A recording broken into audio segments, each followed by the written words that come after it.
Welcome to this week's episode of Listen to Your Coaches. This is the Christmas edition. I'm here with Coach Will Muriel, the young producer, Max Gerald, and we are here to bring you our Christmas lists. We're going to find out if you've been naughty or nice. Coach Will, run us down. All right, so we had a week off last week, which we might touch on why.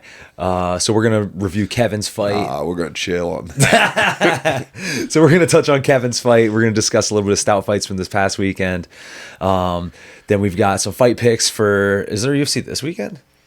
No, there's like no a UFC till like review January of- something. I know, that's why I'm shocked that it said fight picks up there. A review of we're reviewing our how fight picks. everything Oh, that's right. happened. Yeah, we haven't. Damn, gotten this to entire gonna last hate. year we haven't Haters talked about gonna it. hate. And then we're going to end the episode with our 2026 wish list of presents we would want in the form of fights in the next year. That is right. That is what we are going to do. So I was not at Kevin's fight. I was in Las Vegas, Nevada. So, Coach Will, why don't you just spit game on us here? Yeah, so let's start with the awesome part. Kevin won in like a pretty dominant decision win. And he showed off a little bit of everything too, you know, like very good striking. The other kid couldn't really, catch him at all. Super heavy kicks. We went into this fight knowing he was going to be open stance, and he was just like, dude, I think I can catch him with that right kick. And Kevin kicks hard. So I was like, yeah, dude, like you could break his arm. And I think as soon as I said that, he was like, I'm going to do that. And he just committed to right kicks into the arm, super heavy, which worked. He did get taken down a couple times, spent a little time on bottom, but, worked up. And he got some takedowns of his own. So, he showed off a little bit of everything. He got stung up in the third, I believe. But the opponent hit him and looked away and didn't even realize it. So he couldn't capitalize on it. Okay. But either way, Kevin won. It was 2 30-27 and 1 29-28. So, super solid. Really awesome fight for Kevin. And I'm excited. Anything interesting happen at the fights? I walked out without any Vaseline. Sick. So our kit's been missing Vaseline for the past 2 fights or whatever. And it's just one of those things that it's easy to forget about. And the last fight, you went and grabbed some from someone else, stuck it in a glove, so you had it for all 3 fights. And then this one, I walk all the way out to the cage. And oh, dude, hold on, we should back up first. We walked out to the cage at the wrong time. So the fights were going really fast, exceptionally fast actually. And the showrunner told us the wrong thing, I think. And he was like, oh, you're up. And I was like, oh yeah, we're I thought he meant on deck, just come stand over here. Yeah. And he meant you're up. And I was you're fighting now. And I'm holding pads for Kevin in this moment. I'm like, yeah, we'll get another sprint in, then we'll go over. And then they gesture to come over a little bit more aggressively. We go over, they're throwing the the blue tape on his gloves. I'm like, all right, guys, we'll get that in a minute. Calm down.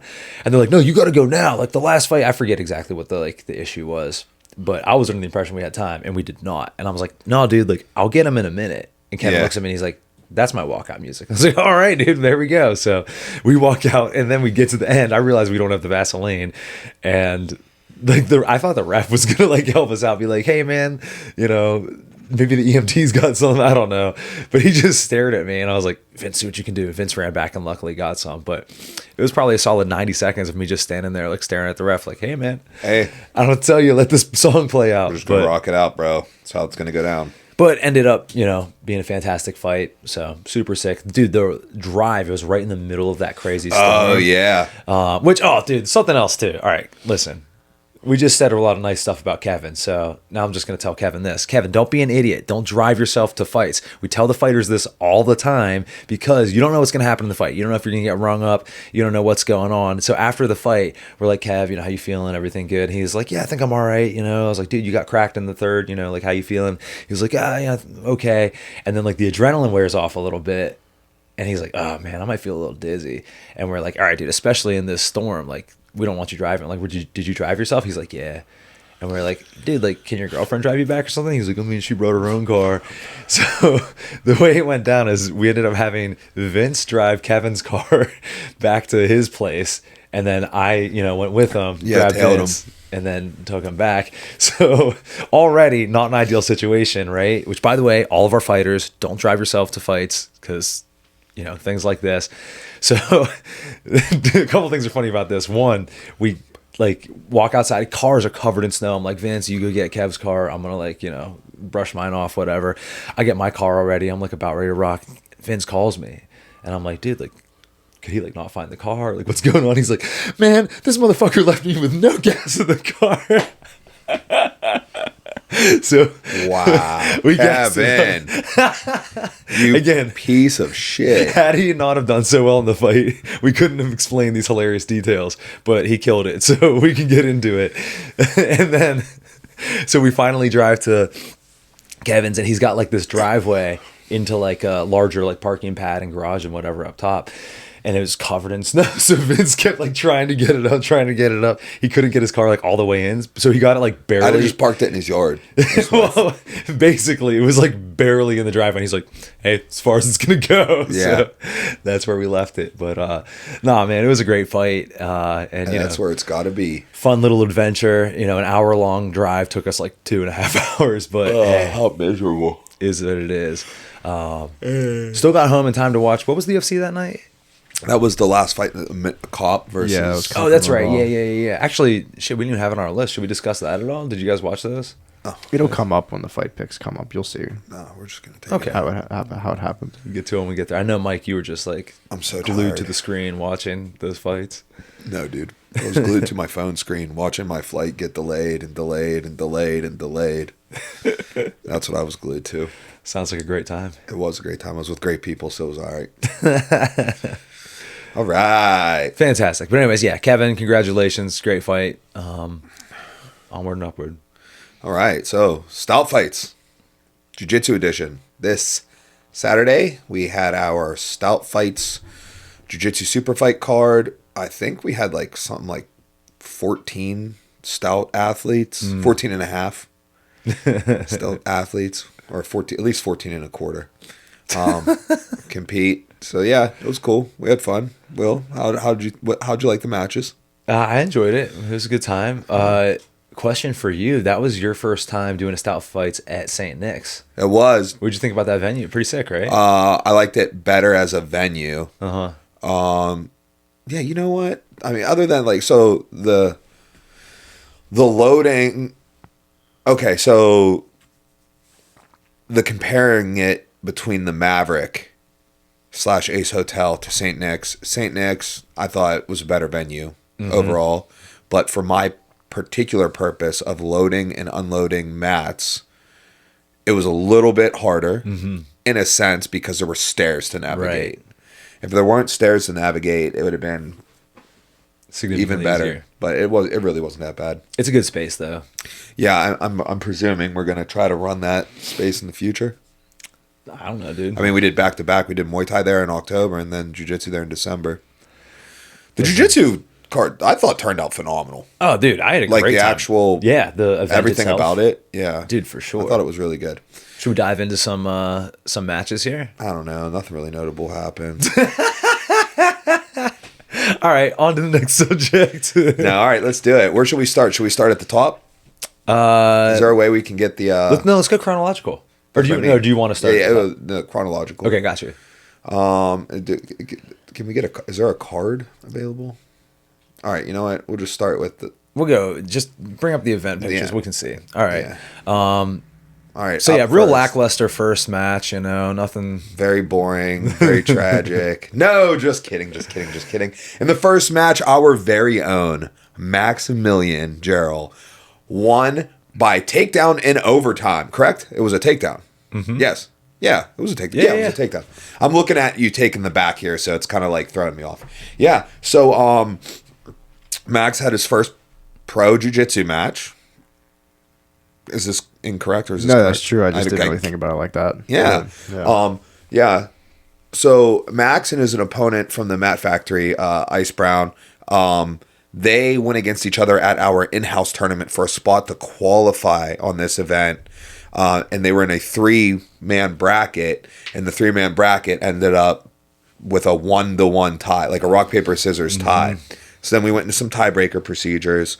And the tiebreaker procedures would be like, okay, like fastest submission, you know, versus points wins and stuff like that. And the one guy, he beat Max by referee's decision, correct?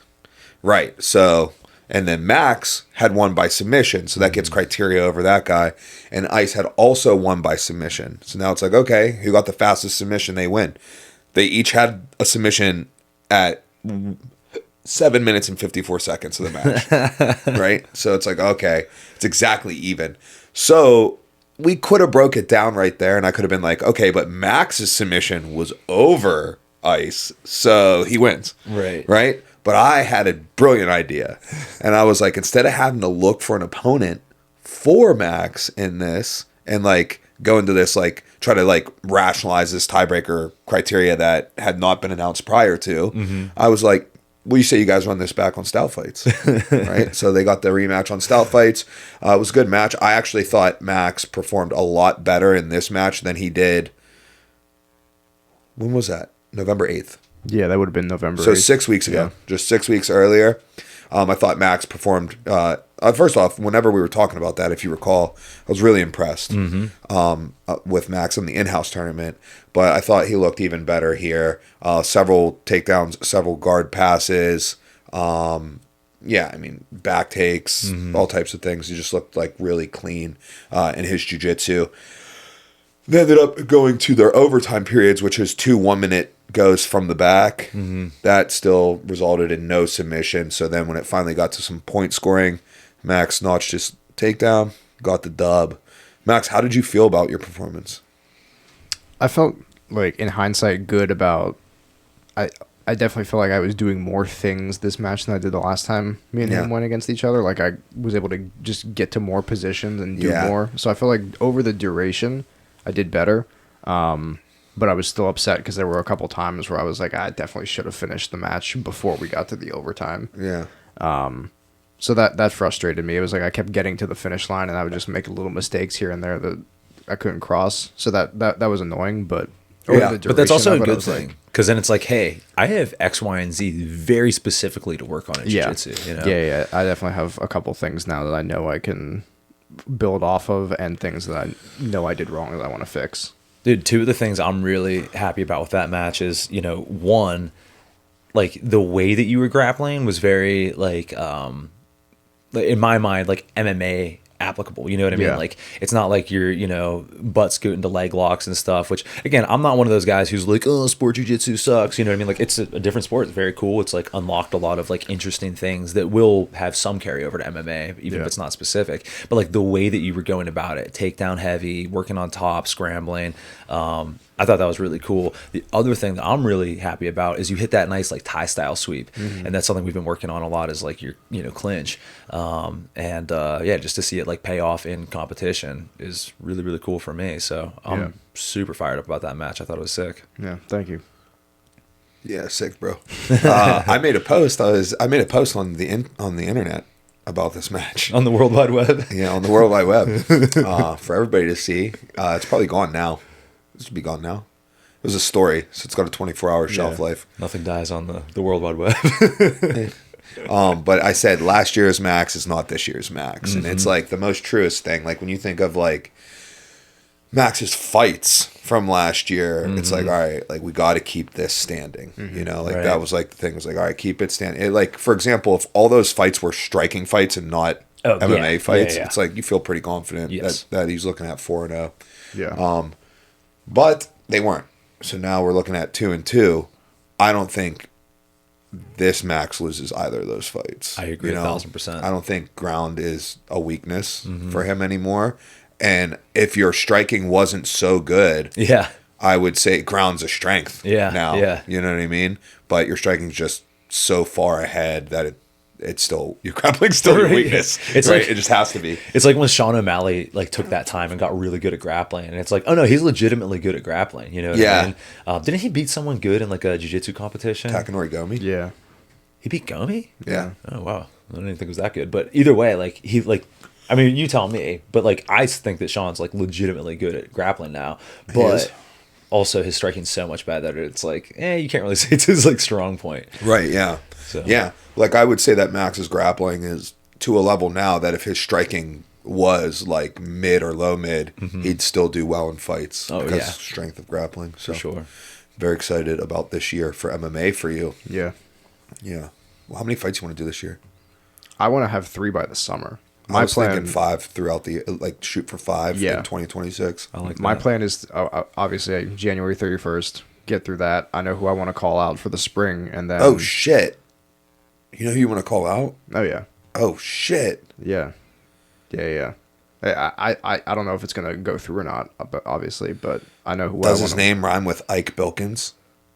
Not really, no. Okay. I thought you were gonna call me out. Can you make 35? Nah, I can make 35.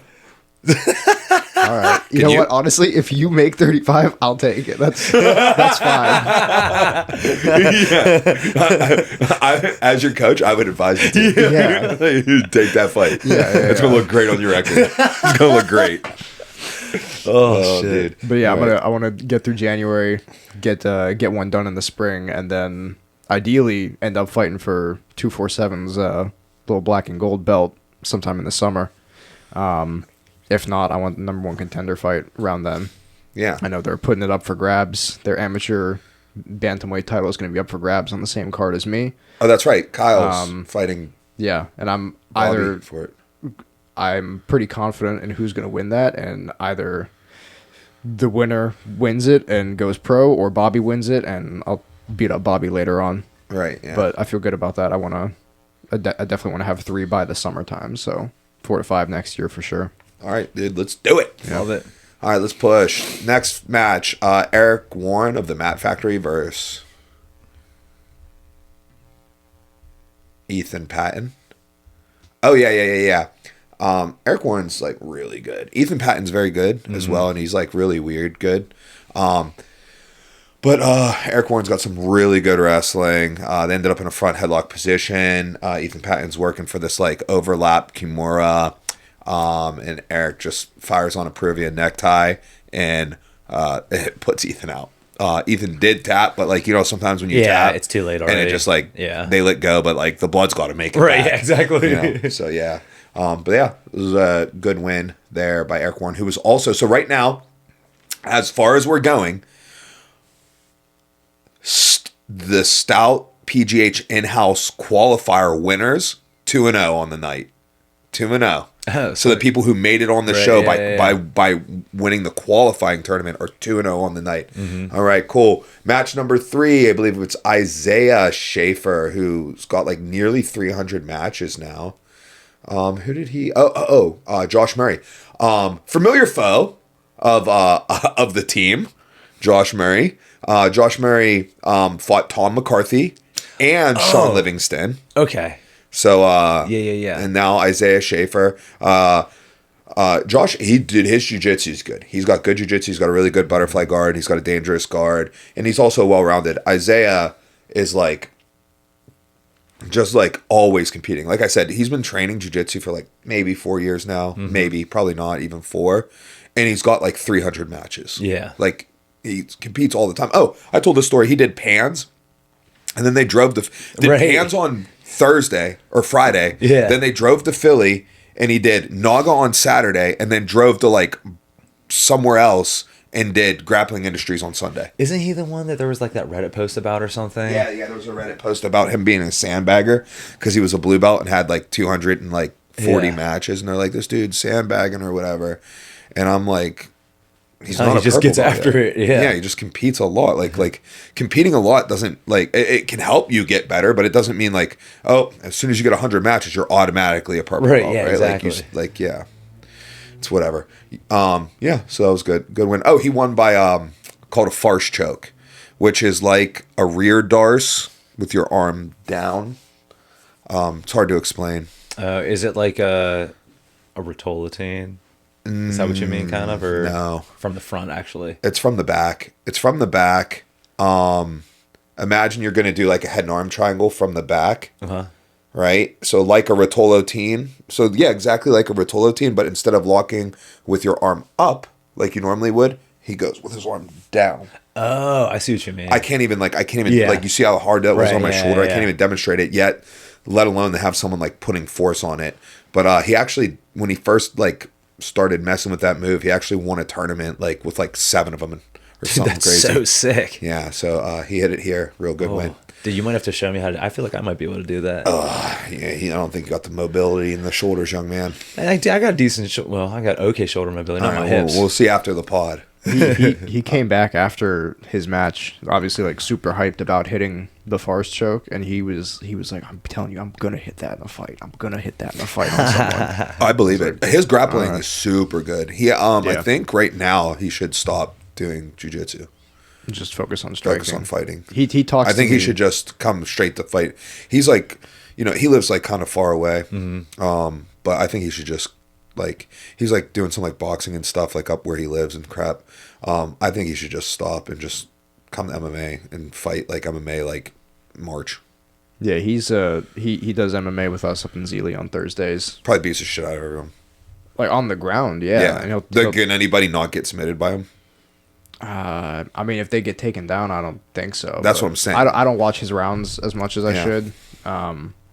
But I know that he's like, he's very open to learning everything. You know what I mean? Like he goes in there and like I tell him the same thing. I'm like, dude, you could just like if you get someone down in your first 3 fights, I mean, it's gonna be over. If they were like, oh, there's a short notice, like versus like an 0-0 or something like that for January 31st.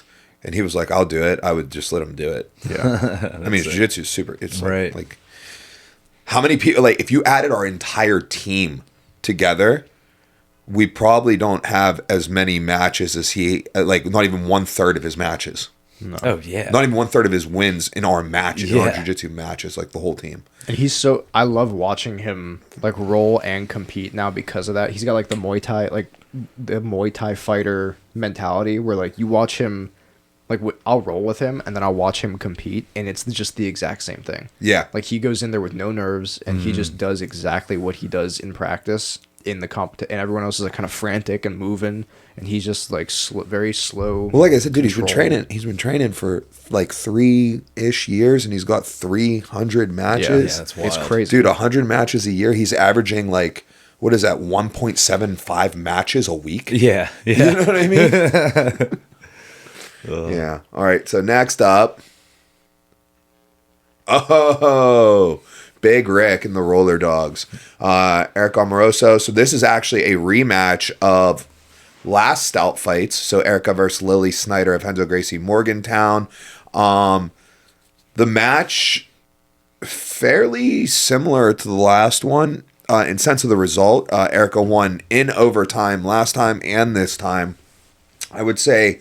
Last time, though, it was a little bit more, like, dicey on, like, when it went to the overtime, like, who's gonna win. Right. Where this time it was like, all right, it's in the overtime, like the point scorer here is going to be Erica, right? Like, felt pretty confident she's either going to get her shot off and get the takedown, or her opponent's going to pull guard and she's going to get the pass, right? Like, but in the sub-only period, Erica didn't get to the back, and that's her strong position for submitting from. And then in the back start rounds, she was on it the whole minute, but just like digging, but just couldn't get the strangle solidified. But I felt like she was a step ahead the entire time in this match. Yeah. That's one win for the sisterhood on the night. All right.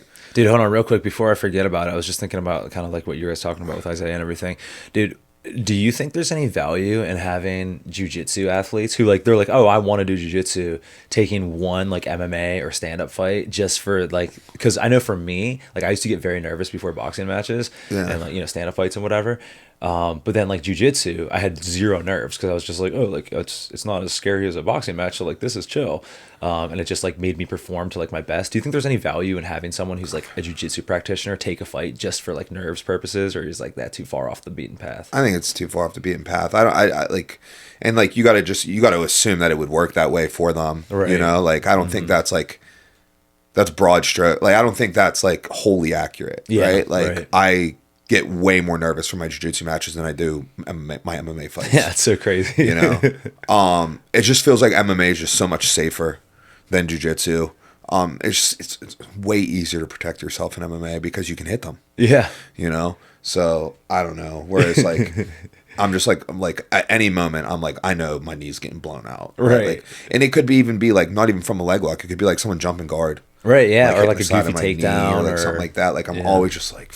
Dude, like I feel like way more prone, like I'm way more likely to get hurt in like a black belt match than I ever felt in MMA. Wow. I never felt like I was going to get hurt in MMA. Right. You know, I felt like things might hurt. Right. Yeah. Yeah. But like, I never felt like I never like thought that I wouldn't like be able to like walk the out next of the day. cage. Yeah, exactly. You know exactly. what I mean?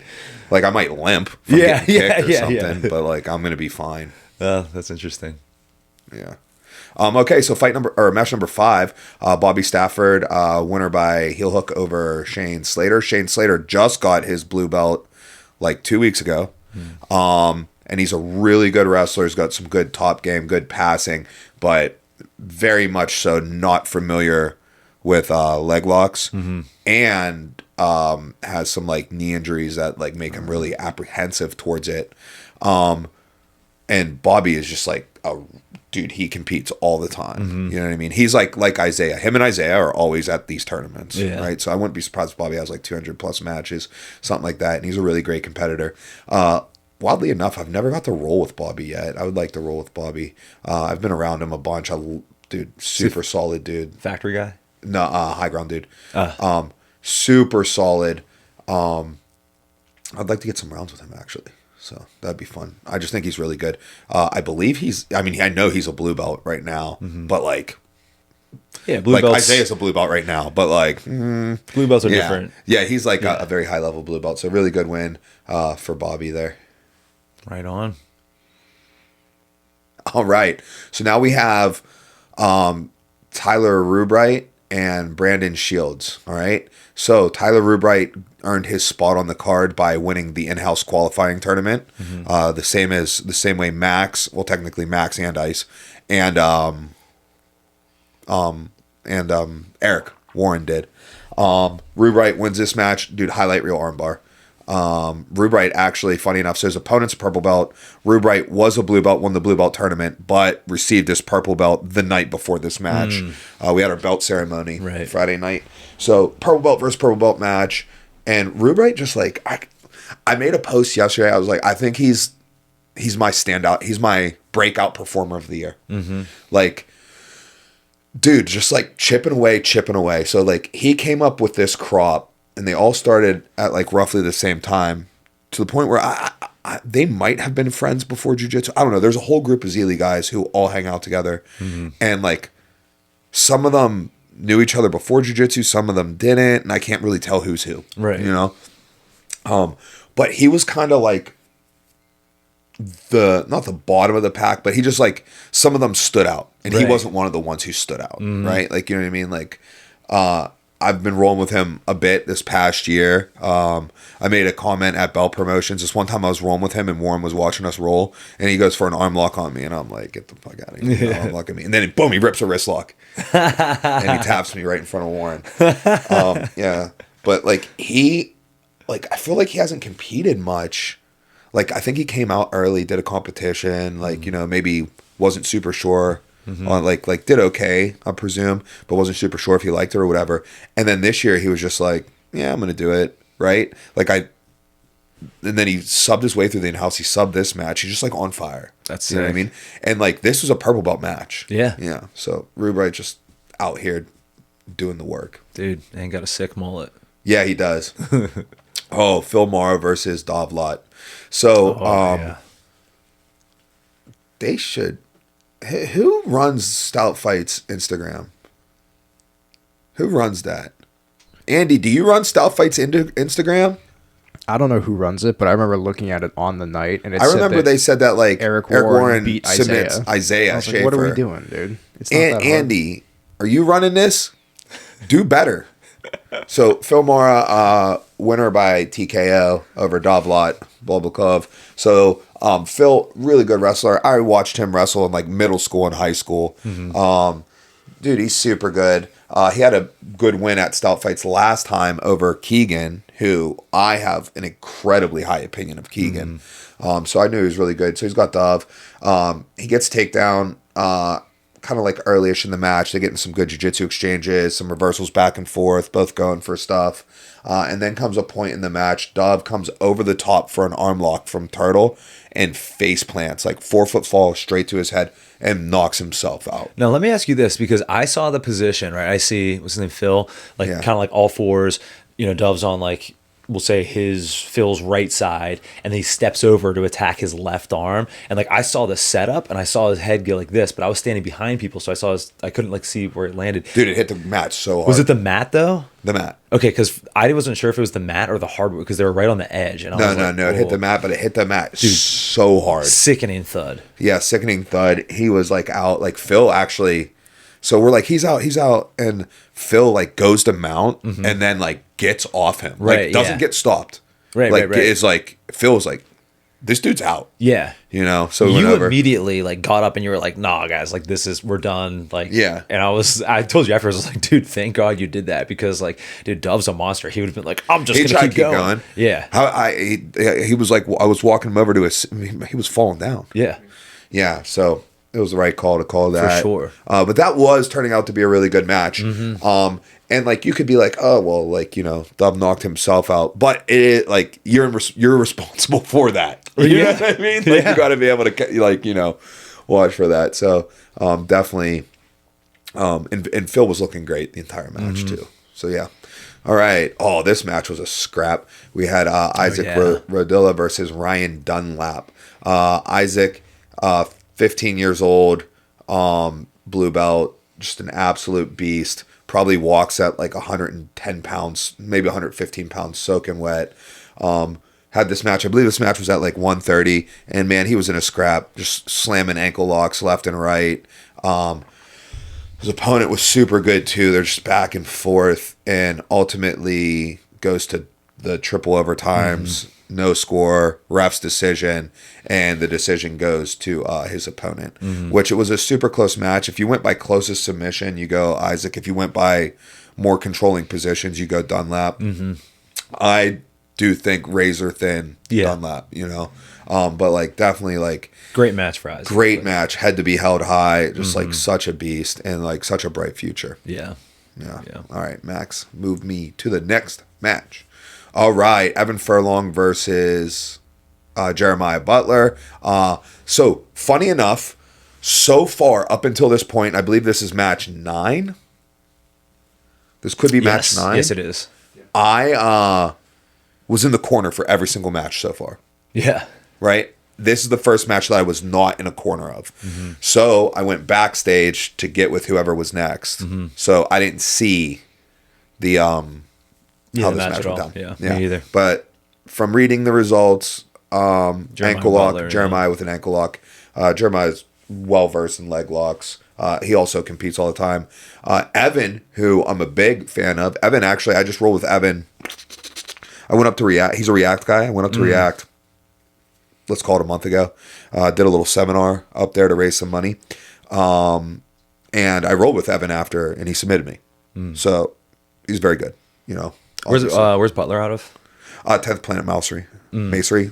I think it's like Majory. I thought it was pronounced like a Z. Okay, I mean, dude, don't rely on me. But yeah, they're really good there. Like Jeff Mock, Justin Michael, all types of super good guys. Yeah. All right, next.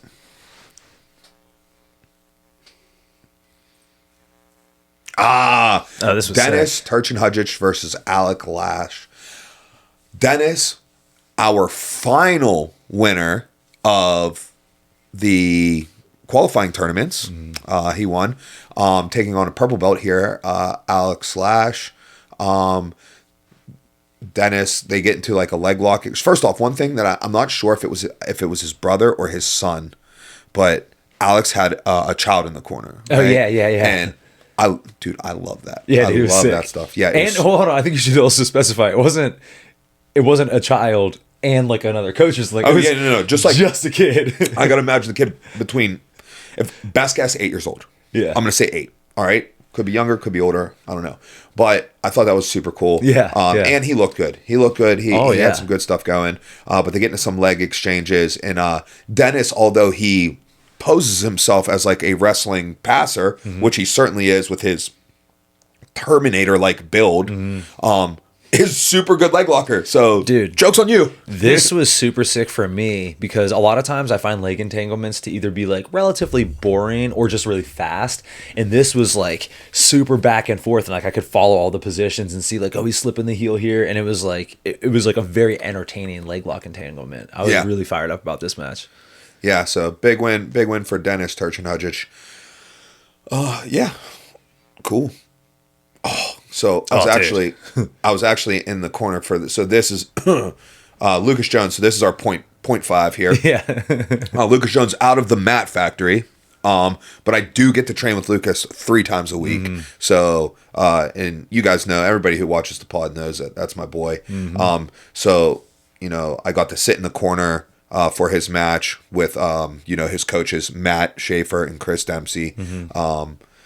And Mike Ross was also in the corner with us. So we're there. I just wanted to be part of it, but had really nothing to add. Like, Lucas is going to Lucas. He's out there doing great stuff. His opponent, I was unaware of. Tyler. How would you pronounce? How do you guys think that's What does that say? Tyler W. Is it Weinreich? I can't read it. It's too small. Wietrich? Okay, maybe? So Tyler W. I was unaware of him. I was unfamiliar with his game, and I would like to applaud him. That dude can roll. He can scrap. He's super good. He was in a great match with Lucas. Lucas ends up winning by a rear naked choke in his overtime period. Mm-hmm. But it was a great, entertaining match. Yes. People loved it. Back and forth, like exciting maneuvers, high pace. So great stuff there. Yeah, no, fantastic match. All right, then we move on. We've got Josh Thomas and Andy Dwyer. Andy Dwyer, one of our guys. Purple belt, just fresh off of coming back from ADCC Orlando, where he did the Open, had a couple wins there.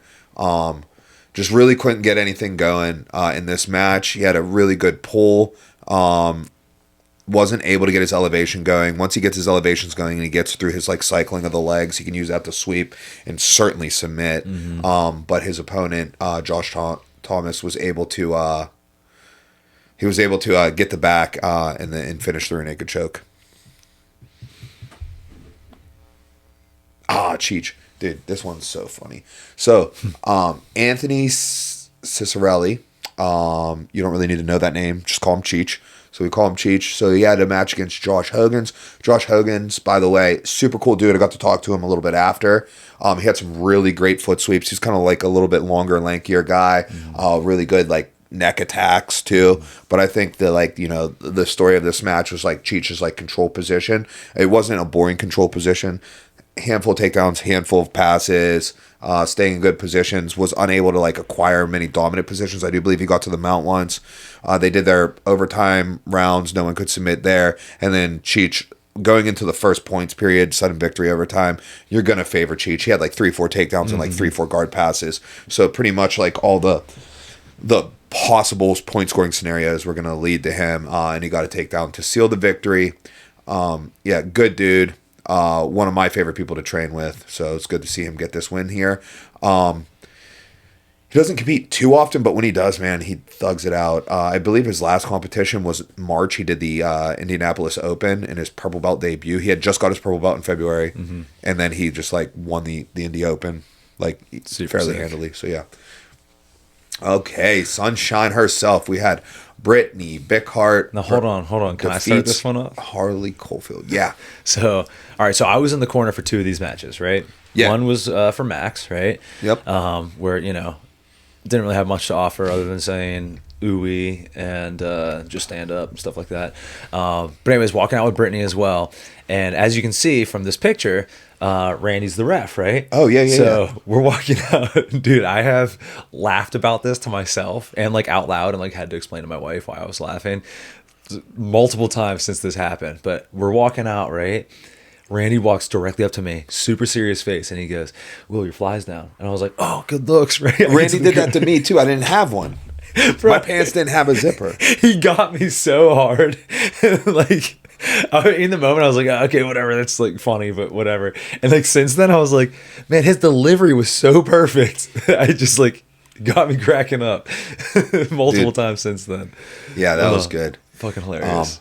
Britt comes out, rips a double, gets a takedown, works some guard passing, goes back and forth like near back take, throws an arm lock on, kind of loses that, comes back up, takes the back, strangle over the face. Just thug work. Yeah. So it was good. Yeah. You know, Britt's back on the competition scene. That's her third competition since her ACL. very major surgery. Yeah. So we'll be looking for fights now. Yeah. Yep. Exciting. All right, let's do it. Okay. Also, 2 wins for the Sisterhood now. 2 wins now for the Sisterhood. All right, so now we're on this, again, a match that I was not in the corner of. Michael Hudak versus Zach Taylor.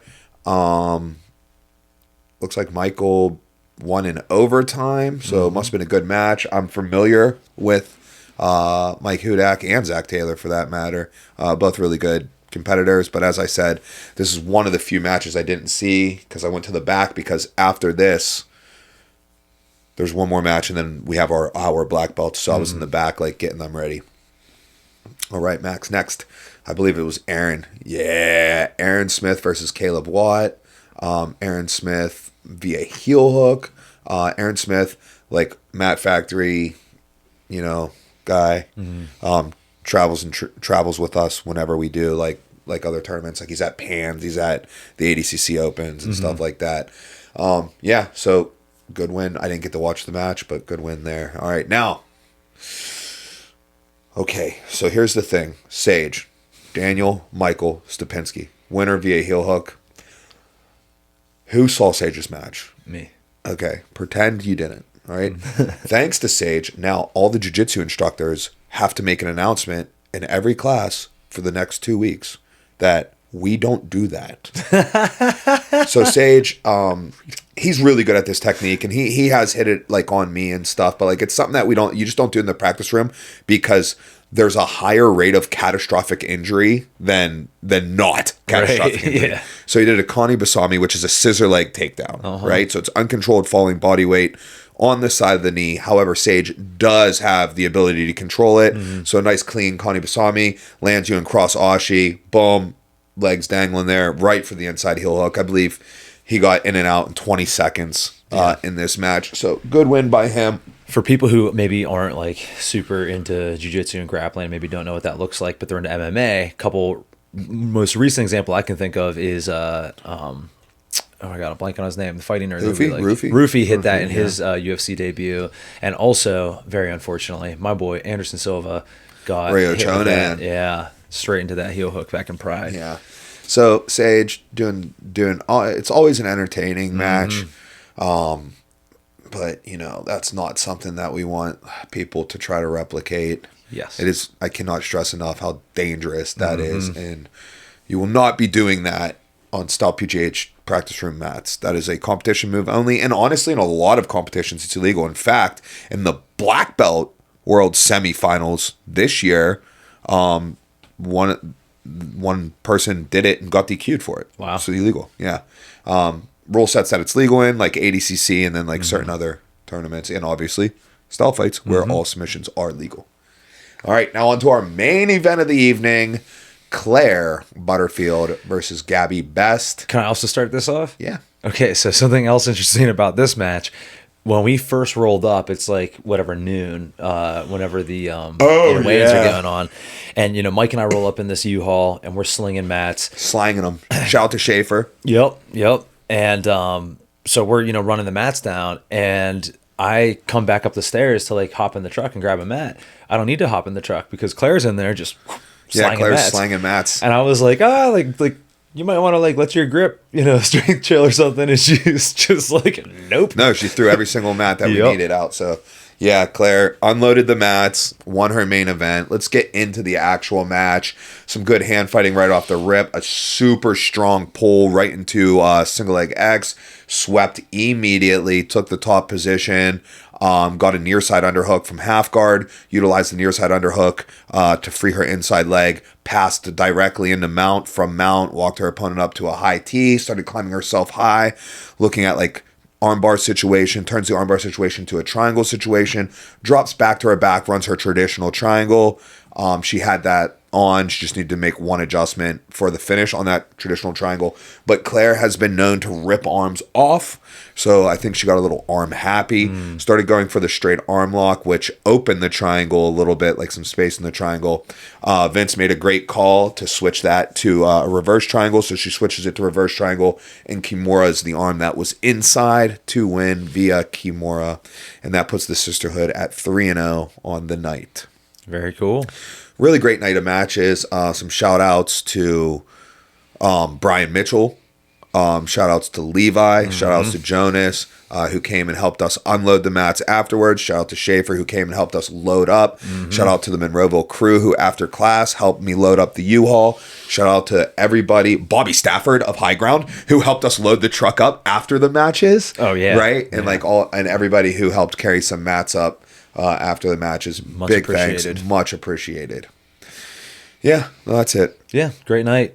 All right, cool. All right. Oh, fight picks. Fight picks. Let's see it. All right. Okay. Oh, look at that. All green. No one missed a pick last fight. Interesting. Did the Robertson Lemos fight, did that get canceled? Yeah, it got canceled last minute. What about the Kennedy Buchecha fight? That was a draw. It was a draw. So we had 3 draws this year? And I heard- 2 of them were in back-to-back weeks. No, didn't Dang. Buchecha, from what I heard, he looked terrible, but he got like fouled in the second or something? Did you see it? I stopped. He, at one point, had Kennedy fully mounted, and he was dropping one elbow every 10 seconds, and I stopped watching at that point. I was like, you lost my interest, and now I don't care anymore. It's crazy, like, how, like, not that I was into, like, you know, like, following jiu-jitsu super heavy at the time, but, like, from what I hear, during his run, he was just, like, an animal. And now to see him, like, not... Oh, Buchecha? Yeah. Do well in MMA is kind of wild. Yeah. I mean, he's, I think, like a 10-time world champ. Right? Yeah, like, that's... Now, do you think... I know you don't like to say this publicly. Do you think Juice? Do you think that's the difference, or no? I don't know. I didn't follow his run. At the time he was running through, I wasn't following jiu-jitsu. And then at the time he started MMA, I wasn't following MMA. so like, honestly, like, I just completely... Ships passing in the night, me and Buchecha. Yeah. I'm just aware. Yeah. Yeah. All right, so let's run these down. So after an entire year of picking UFC fights for every card, we ended up picking... How many fights did we pick? We ended up picking 174 fights. So we made predictions on 174 fights. Out of those 174, a nice even 4 ended in either a no contest or a draw. All right? So nothing you can do about that. No one here is predicting draws. What happens if you predict a draw? For like, you know what, I think this match is going to be a draw, and it is. You win the year. You win the year. Auto. I was thinking next year I might just, for some of them, say draw, because I said to one of you guys last time, like, Jan Bohovic now has more draws than he has wins. Yep. So next time Jan fights, I'm gonna pick. Wait, total draw. or like in a time period? This year. Since he lost the belt. Okay, Since he gotcha, lost gotcha. the belt, he's got 1 win and I think 2 draws. Yeah, it's crazy. Yeah, but I might pick draw next time Jan fights. See what happens. All right, so this week, let's see what we got right this week. We all 3 had Kopp. We all 3 had Vallejos. And we all 3 had Yaroslav. But yeah. Did you see these fights at all? No.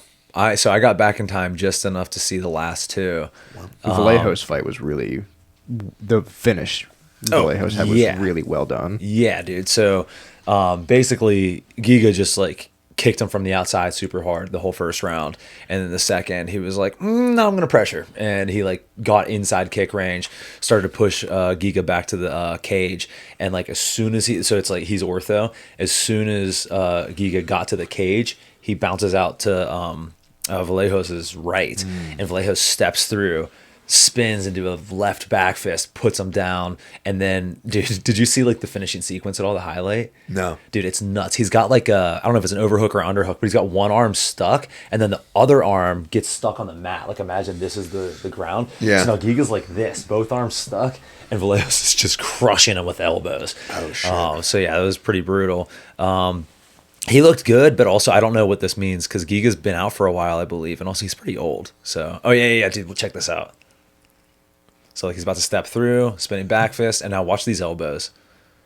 Holy shit. Yeah, dude, nuts. What's crazy is he hit him on the feet on the way down, and then immediately when they hit the ground, like he did not give him like a second to chill. Yeah, there was no recovery time there. Boom. Spin. That's on the feet. Catches him again. That's on the way down, and then And look at those arms stuck behind him. That sucks. yeah. But yeah, no, he's interesting to me. I don't know like what this win tells us about his abilities. And to be honest, I didn't think he looked great in the first round. So like I have a lot of questions about this guy, but I am excited to see more about him. Dude, the cop fight. Yeah, so there's a couple things that are interesting here. Well, we'll just stick with one. So Cop did like one thing that we've been working a lot like with our fighters. High pokes. No, I don't think he did poke him in the eyes this time. Dick kicks. But Dick kicks. he switched stances to like cut him off and like force him into the cage. And so he's southpaw, and then he hits a mean gazelle hook from southpaw. So like there's some cool stuff there in terms of like how he set that up. But then just like pure technical abilities, he threw the first half of his gazelle hook was perfect. So he's southpaw, he pushed off his right foot, launches himself in the air, lands a super mean shot right on Royval's chin. But he messed up the second part, which is like if you're southpaw and you push off your right foot and you jump off your right foot, you have to then land on your left foot. Otherwise, you're just going to fall forward. And you'll see in this fight, he just like falls into the cage. Now, it didn't matter because Royval was super, super hurt and they jumped on him. But I was like, that's a perfect example of like why you shouldn't do it that way. Yeah, yeah. But then also like he got the result he wanted. So I was like, eh. Yeah. I don't want to like jump on that. But at the same time, had he have not landed that perfectly.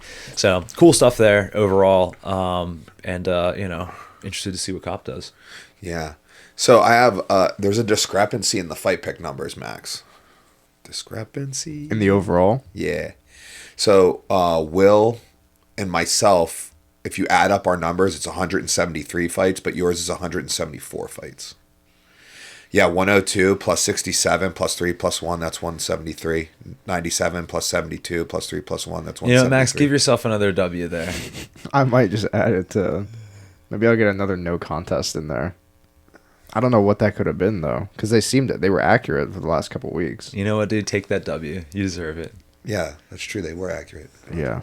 You know what? Whatever. It doesn't matter. So let's look at the overalls here. Max, third place, but a solid 90 wins, 80 losses, and then 4 fights that we have no control over. Will, an even solider, 97 wins, 72 losses. But your boy, the number one brain in the game, Coach Mike Wookins, 102 wins, 67 losses. Yeah. Max, your reaction is so funny. I was telling him beforehand, we were like talking about these picks, and he was like bummed about it. And I was like, oh man, like it's not that real, whatever.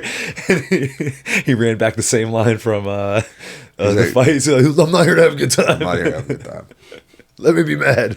Let me be mad. I like that. All right, cool. Yeah, that's fight picks this year. Let's go look. Yeah, Max knows exactly what's up.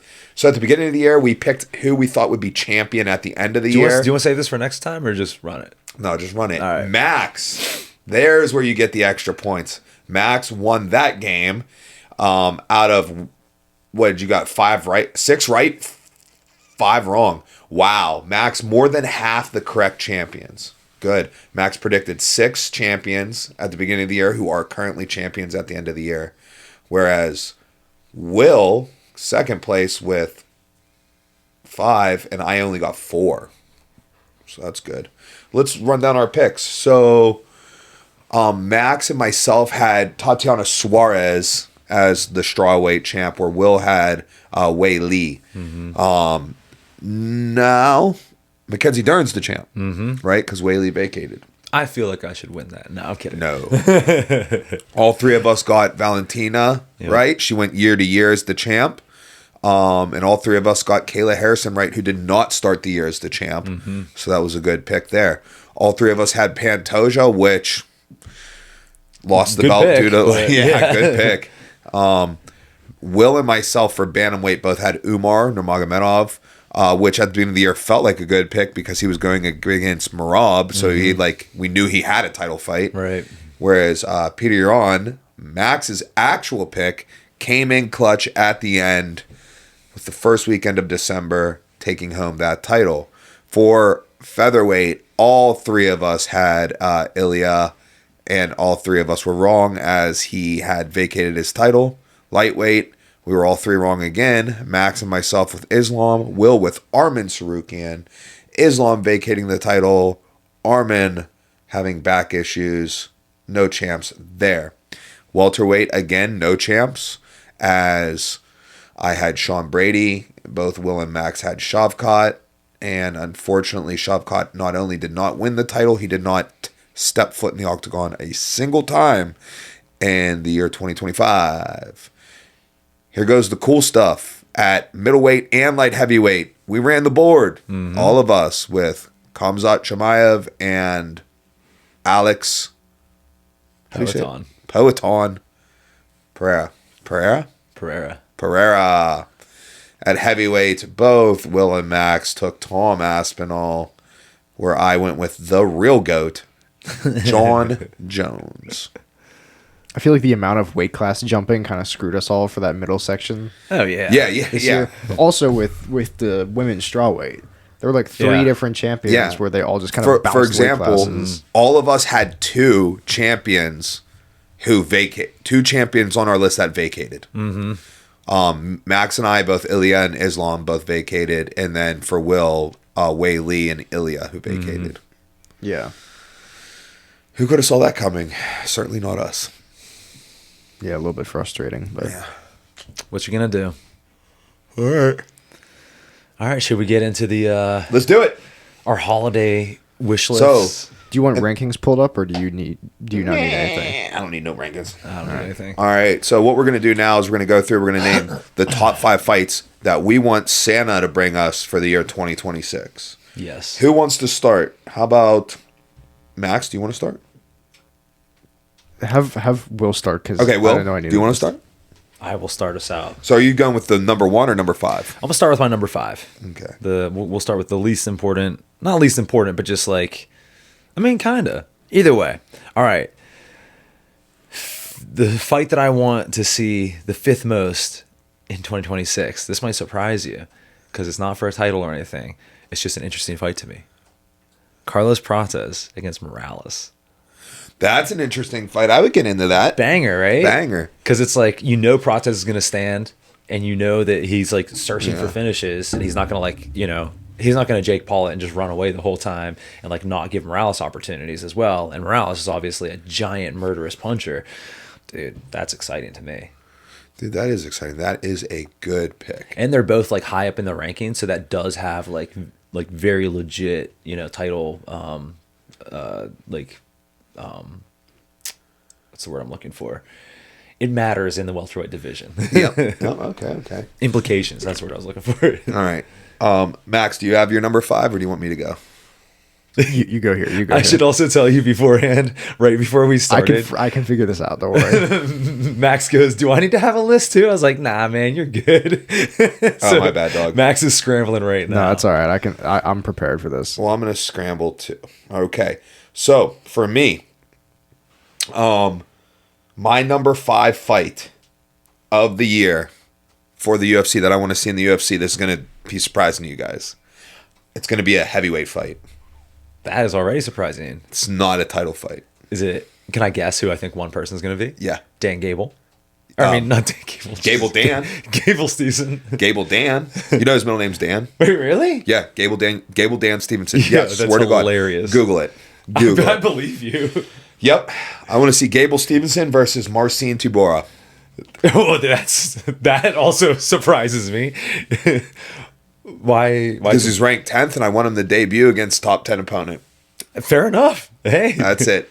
That's I'm it. with Gable Stevenson. Gable Stevenson yeah. versus Marcin Tybura. Give me that. May. dude, May 2026. I didn't think of that at all, but that is a great pick. Yep. And if It's a I could great go pick. back, I would add it to my list. There you go. All right.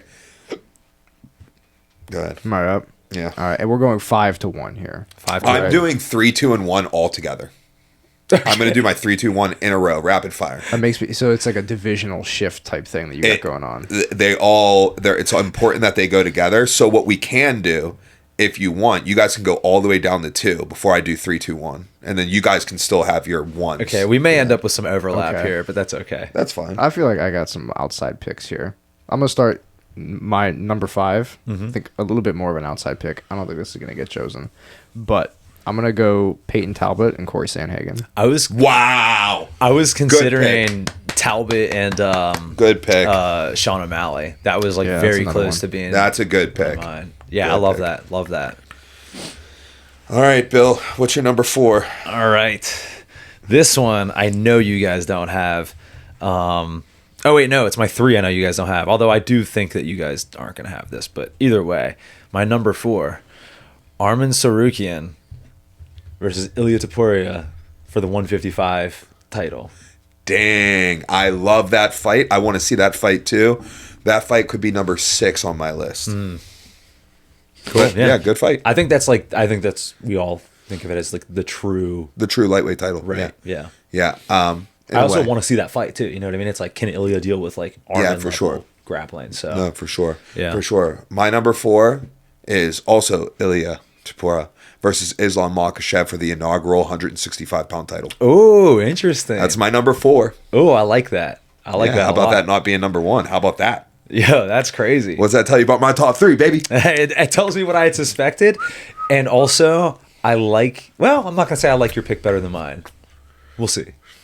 Okay. I'll finish my list and then we'll discuss. Max, number 4. I gotta figure out what order I want to do these in, because I got one on the top of my mind, but I don't know if I can make it 1 or not. I'm gonna say Pereira and Gon for number 4. That's interesting. Okay. I was considering putting Pereira into my list. A in other heavyweight ways. fight. That's 2 heavyweight fights on this list. Yeah, I was considering putting him on my list. I ended up not, but I'll tell you at the end what I was thinking of. I like that though. I think that's a fun fight. All right, I'm on 3. Yep. Okay, this one I know you guys don't have. This one isn't even an MMA fight. Yeah, What? You can do non-MMA? Go ahead. yeah. I went back and checked my. These text. are UFC picks, though. UFC. Well, I checked my text to you earlier, or I guess to both of you, and it said fights. And when I saw that, I was like, okay, this is gonna count. All my fights are UFC fights, by That's the way. totally fair. This one could be either kickboxing or entertainment Muay Thai. I want to see Yuki Yoza against Rod Tang. Okay. Yeah. I'm real big on Yuki Yoza right now, just like Japanese kickboxing in general. I think it's like super fun and interesting to me. And like Japan and Thailand have like an beef? ongoing, I don't know if I'd say beef, just like maybe, I don't know, man. But like it's A rivalry? Yes, a rivalry of like who has the better strikers, and that like spans back a long time. It's like kind of a historic thing. And you've got Rod Tang, who's been on top for like a long time. Takaru was talking about fighting Rod Tang for his last fight. However, I think Yuki Yoza is closer to his prime than Takaru is, and I would prefer to see that matchup. Run it. We want to see that, too. Actually, I won't watch, but it's okay. You can tell me about I feel like it's one of the few striking fights that you'd watch and be like, I would "That's watch sick." it. I It's would like, do you watch remember when you watched Super Like a Rod Tang and you're like, all right, that's kind of cool. Yeah, I do. I remember. All right, Max. I bought you all the time I could. I talked. fine, I gave you're fine. details. I thought up things. Number 3. I think I've got an interesting one for my number 3. Let's hear I don't it. know how long this would last, but I feel like it'd be a banger for however long it lasted. I'm gonna go with Diego Lopez and Aaron Pico. Wow. That's fun, dude. Wow. That is an all-action fight That is for an all-action sure. fight. When you said, I really like your guys' lists, but I think my top 3 are going to blow yours out of the water. dude, when you said that, when you said like it would be all action until like it ends, I was like, oh, Terrence McKinney. And then, yeah, that's a great pick. I like that. All right, Number 2, I'm on number 2. because I'm saving my 3, 2, 1 until after Max's number 2. Okay, this one I don't think either of you are gonna have. Also, heavyweight fight. Yeah. All right, check this out. That's 3 heavyweight fights, guys. I know, We very- love the heavyweight Very division. rare for us. Okay, check this out. This, I think. Well, let me just tell you, and then we'll explain a little bit why. Tom Aspinall versus Francis Ngannou for the heavyweight championship of the world. Now, here's why I think it could actually potentially happen. So, you've heard about Francis having issues with like Dana, right? Yeah. Now, we all know that Dana is totally down to lie to the public in order to build a fight and like do stuff. Cite your sources. Name one time he's ever lied to the public. Okay. But anyways, like he's down to like build fights and make deals, you know, like that people don't know about. And we've also been hearing that Francis is like not having a great go of it with the PFL. He didn't show up to certain events that he was like supposed to. He's only fought once in this deal. And also he left the UFC as the heavyweight champ and hasn't lost since. So it's like, I mean, like in MMA. So it's like, dude, come back, fight Tom. You know, if he's having issues with the PFL, I know Dana was like, oh, I'll never work with Francis again. But it's like, you will, you know, if the money's right. Bring him back, have him fight Tom. And that also clears up Cyril for his fight. Yeah. All right, Max, what's your number 2? All right. My number 2 here, I'm going to go with what I'm like stuck between tied for 2 for my number 2, right? One's a little bit more realistic, but I'm not going to go with that one. I'm going to go with like the one that I think would be like the coolest super fight that you could do right now, like the biggest one, right? I think you give Islam the chance to go 3 belts and fight Khamzat. Bro, I cannot see that fight happening. I don't think it's going to happen, but that's like, I feel like that would be the coolest super fight you could do right now. Is that one? I disagree, but I love it. I love it, but I disagree too. Mike, are you running 3-2-1 right now? Yeah. Okay. So you guys want me to run my 3-2-1? Yeah, go for it. All right. My number 3 fight that I want to see, I'd like to see this fight July. Okay. July 2026. I want to see Justin Burlinson, welterweight, versus Farman Hassanov. Oh, okay. My number 2, I'm looking for this one. Wait, hold on, back up. Is he the kid who's the current champ in LFA? No, this is in the UFC. He's a UFC fighter. Oh. All right. My number 2 fight. This one, I'm thinking October. I want to see AJ Cunningham versus Lucas Siebert. Oh, okay. My number 1, I want to see this in December on the last card of the year. I want to see Haley Cohen versus Brittany Sunshine Bickhart. Man, I did not see those picks coming, and boy, oh boy, do I love your picks. I don't know all of the opponents. Yeah, I just picked like people who were like earlier in their UFC career. Yeah. Okay. I was like, I can't just go like with a ranked opponent. Got you, yeah. Right? Yeah. Like, so I just went like, I looked at the UFC welterweight division and I was like, all right, this dude's 0-1 at welterweight. I was like, all right, okay. Farman, fight him. Gotcha. The AJ Cunningham guy, he's got a handful of fights. So it's just fights that make sense. It's not like any beef. You fights that could be your first. Right. That would make sense, like for a first UFC fight. Understood. You know? Understood. They're not going to be like, oh, hey, debut against Sean O'Malley, right? Right. You know what I mean? Yeah. I didn't know if these were like dudes where you're like, I know who this guy is. Like, fuck that guy. Okay, got you. Same deal. Dude, love it, man. Those are great picks. That's not what I thought was going to happen. And I'll give my pick, and I thought you were going to go kind of more along the lines of what I was doing, but I love that, dude. Those are great picks. Great picks. Yep. Max, you want to give your one, or should I go first? No, I'll give my one, because my one is I'm taking the realistic option that I was thinking of for my number 2. I'm just wrapping them up. This one I think is much more realistic. I think this is probably going to happen, and I really like it. I think for 170 title, you have Islam and Shavkat. Ooh, that's good. Yeah. That is very good. Very good. Well, that's actually kind of a great segue to my number 1, which is Topuria versus Islam for the inaugural 165 title. Oh! Nice. So Yeah. who do you think had the best picks? Oh, man. Not Max. You had great picks. Don't get me wrong. I think they were all awesome. But I think my list was better. Mike's picks are definitely the most outside. Your picks are very... Well, here goes what I want to ask you. I want to ask you, is there any fight on your list that you truly would choose to see over seeing either Farman, Lucas, or Brittany in the UFC? Oh, absolutely not. There you go. My list wins. I did it again, guys. Oh, that's hilarious.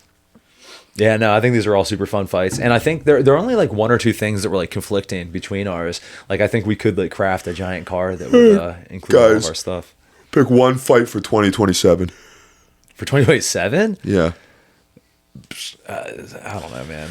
Luke Martin versus some dude I need to look up. Oh, man. That's hilarious. All right. Are we done with this top 5? Yeah, we're done. All right. I got one more little surprise here. Okay. So this episode came together super last minute. we had, issues last week, and like this week, we've just been busy, and we're like, all right, it's all gonna come together last minute. But your boy still came through, and Santa Bill's got some presents. What? For you guys. Bro, we got presents. No we way. got No way. You presents. guys got presents. Damn, I didn't even see those. Oh, guys. crazy. Your boy's sneaky. All right. Oh man. Merry Christmas. Thank you, Santa Bill. All right. Max, you're gonna have to go on camera to show what you got too. Do you want me to open it on camera? Or do you want me to? Yeah, open it on camera. All right, Mike, hang your on. present will also explain a slip of the tongue that I had earlier. Yep. Dan Gable, A Wrestling Life.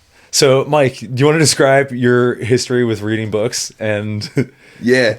and what your favorite book has been? So my favorite book's right here. It's called Cowboy Up. My second favorite book's Cowboy Up. It chronicles the 04-05 Oklahoma State Cowboy Wrestling Team. My second favorite book's Season on the Mat. Chronicles the 96-97 Iowa Hawkeyes Wrestling Team. My third favorite book is actually A Wrestling Life by Dan Gable. Wait, have you already read it? I have it. I thought that's why I turned around. shit. That's why I turned around. I was like, "Is it already up here?" Oh I no, was like, "Did you take this off of here?" dude, that's such a bummer because I was like, I know you love some wrestling books, and I knew it was that one and the one about the other college team, and I was like, I don't think I've heard him talk about this one. Yeah, no, this is good. I read this book cover to cover. It's a really great book. Well, Now I got two. now you got two, and you can re-gift it to someone who hasn't read There it. we go. There we go. Yeah, it's a great book. Thank you. What a thoughtful gift. And it makes all the sense in the world for two reasons: that I would read it because I did and have, and two, that I wouldn't have it because I have 3 books. This is the third one. Oh man. Oh, man. All right, Max, let's see what you got.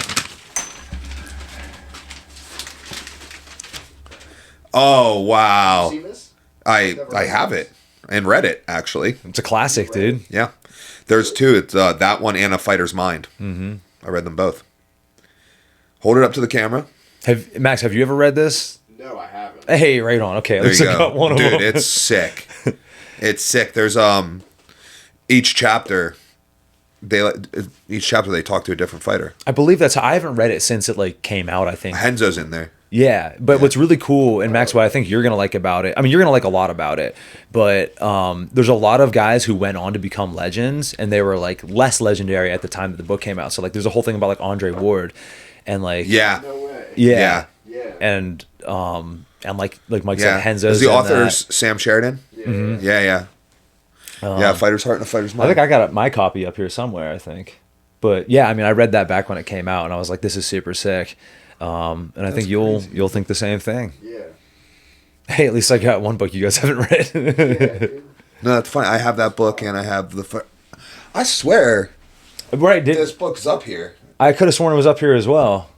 Maybe I have it in my downstairs. Bro, you want to know what I really think happened? I think this book was right here and that book was on that shelf. And I think you just grabbed them and wrapped them. You're like, I'm going to give these away. They were not. Bro, that's what I think. In fact, I actually have over there a copy of A Fighter's Mind because I haven't actually read that. So whenever I bought Max's copy, I was like, oh, dude, I haven't read that one. Let me get the second one. Yeah. Yeah, and dude, it's such a bummer because I was like sitting there, I was like, all right, I know you've read some wrestling books, and I was like looking through other wrestling books, and I was like, I think this is the one he hasn't read. Fuck. No, dude, but it was a good call. Good call on it. Sick. Well, you can add it back there if you want. We're going to throw it up there. There's also another book that I think a wrestling book I think you would like. I believe it's called Silent Gladiator. Have you heard of it? There might be more than just wrestlers in there, but I do think it's primarily wrestling. It's kind of like A Fighter's Heart, but like for wrestling. They just like interview a bunch of wrestlers, like Satiev, like sick. Well, you got me there. like Kale, like just John Smith. Everybody, it's sick. That's awesome. Yeah, I would totally like that. Yeah. Billy Christmas coming through. Hey. Oh yeah. All right. Should we wrap it up? Wrap it up. You all right there? Yeah. A little tired? All I'm right. super tired. Yeah. So for some odds, my furnace went out Saturday night, so it's been cold in the crib. Been heating it up with the oven. Just hood rich, but it's fixed now, so we're out here. All right, guys, that's it. Next week we're gonna wrap up the year. Are we doing our awards next week? I think we should do that. Do some awards next week. So another great episode of Listen to Your Coaches, and we'll catch you next time.